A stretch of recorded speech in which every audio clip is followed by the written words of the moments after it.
Hi, I'm Selena, a teacher with over 20 years of experience and a test prep expert with Study.com.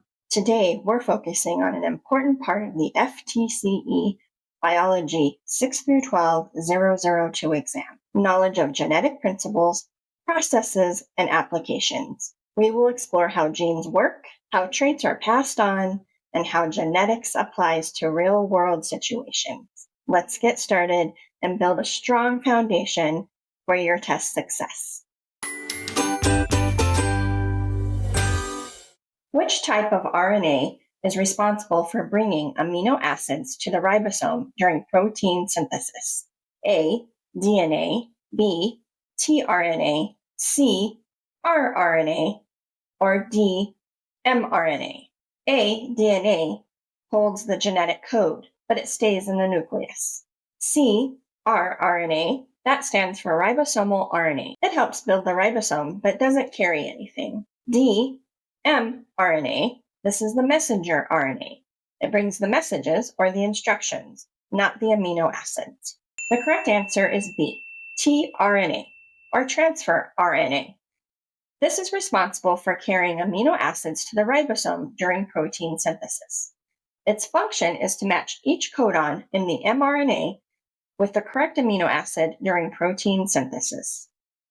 How does the structure of RNA differ from that of DNA? A.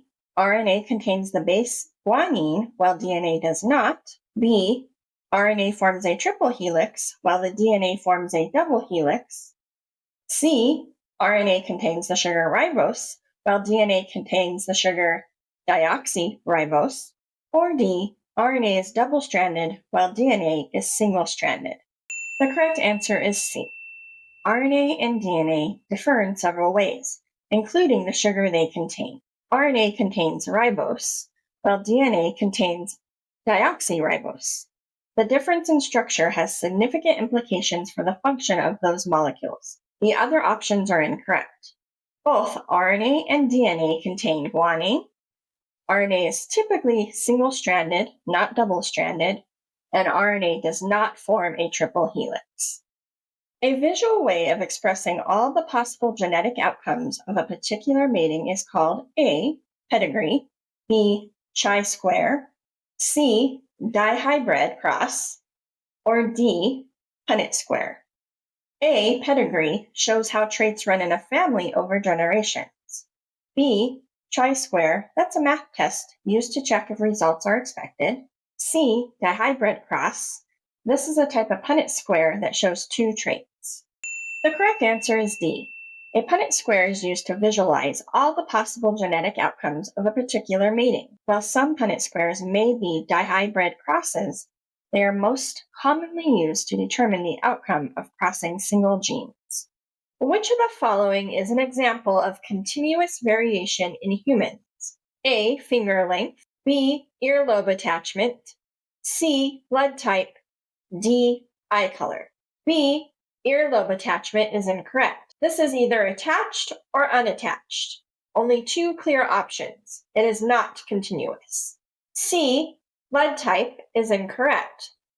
Only four main types, A, B, AB, or O.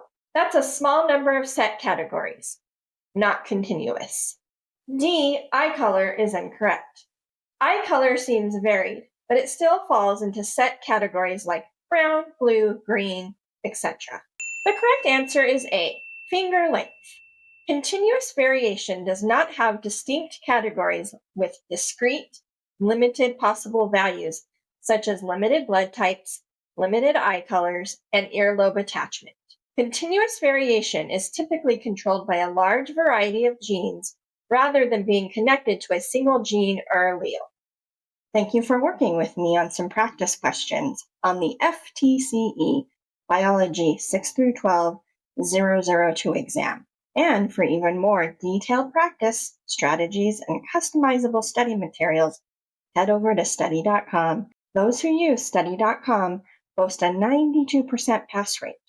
Our courses include full-length exams, hundreds of authentic practice questions, and short, targeted video lessons specifically developed based on the latest test updates. With our resources, you'll know exactly what to expect on test day. Like this video and subscribe to this channel to get all the latest FTCE test updates. And please leave your questions and success stories in the comments. We would love to hear from you. Thanks for watching and happy studying.